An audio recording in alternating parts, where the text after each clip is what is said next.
Yes, good evening sa inyong tanan. Good evening, good evening. Maghimo ta karon og salad nga pipino with kamatis and luya. Una ako ang paborito nga kaunon basta kanang busog pagani ko. Kasi ganitong proseso. Yung drawing siya ng mga istorya sa pagkakasunod-sunod so parang yung comics natin at may mga dialogue. Hindi totally namatay ang comic.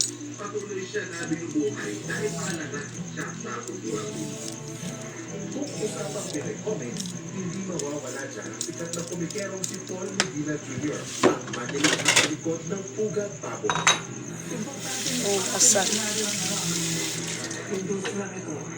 Kasi yung creativity ng mga bata, mas ma-harness mo yan. Minsan yung attention span nila daiksi eh.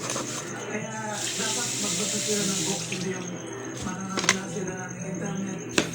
Kung pananatiling alive and taking ang comic industry sa Pinas, mas lalong makikilala ang world-class na husay ng mga Pinoy comic artists.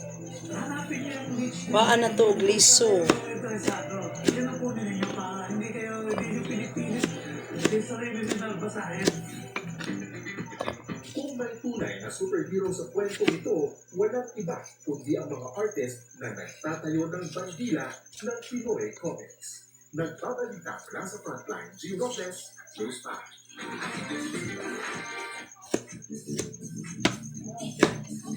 Mga kapatid, puno ng mga saling-saling kwento at kilala bilang libangan noon at ngayon ang pagbabasa ng comics. Pero paano nga ba ito?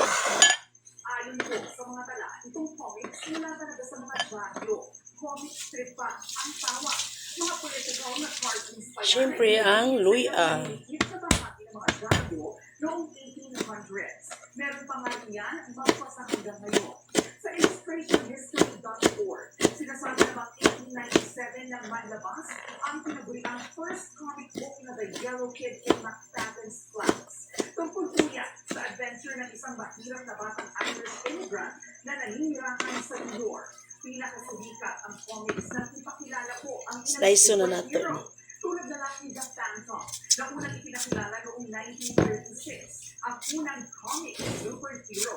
Naunahan niya pa ang pinakasubikat sa lahat na si Superman 2 years after. 1939 lang nang lumabas naman si Batman.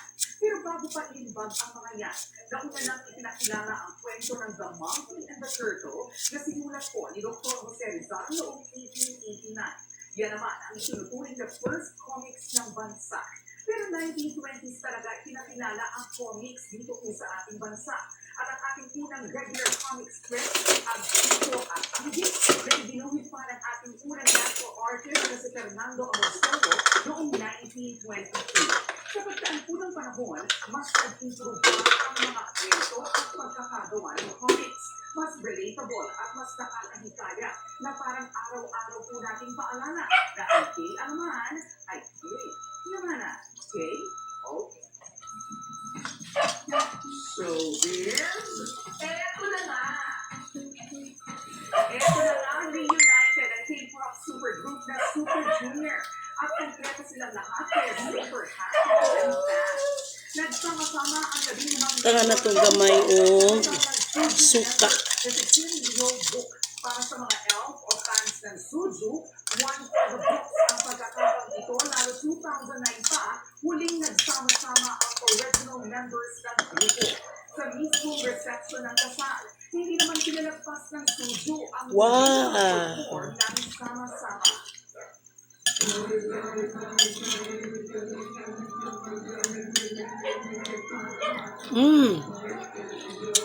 Abes.